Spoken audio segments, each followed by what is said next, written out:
Good day. I was watching Return of the King the other day and I wanted to share some thoughts that might be thought provoking. Maybe I'm nitpicking a little bit, but probably worth digging into.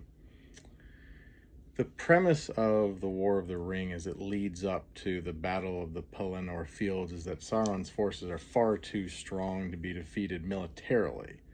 But yet, when we get to the climax of the battle, when the Rohirrim arrive and charge the field, they decimate the orcs, and the only reason their numbers are subdued are because of the Oliphaunts from the south.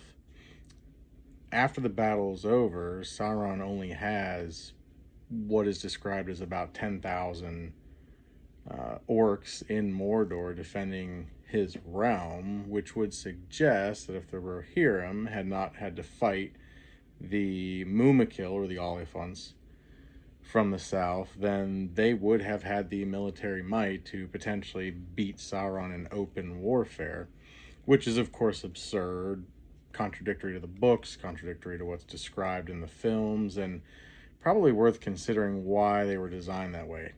Not to take anything away from the splendor of the battle itself, the Charge of the Rohirrim still is probably the most prolific cavalry charge in cinematic history, but it's worth just considering the challenges that cinema poses when it comes to scale and whatnot. And I think some of that was used as a mechanism for Gandalf's seeming despair at the last council before marching on the Black Gate. But all that is to say that cinema does limit the ability to portray the actual complexity of the full military conflict during the War of the Ring, keeping in mind too that it wasn't just a localized war. There were battles up and down various rivers, including up by the Lonely Mountain, even the setting for The Hobbit.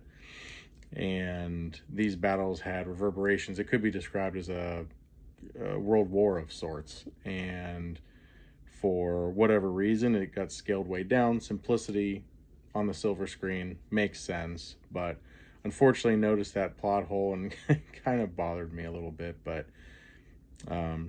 great movies nonetheless, but worth considering the limitations of cinema when trying to adapt a very masterfully written tale, to the big screen. So worth considering. Take it for what it's worth and evaluate as such.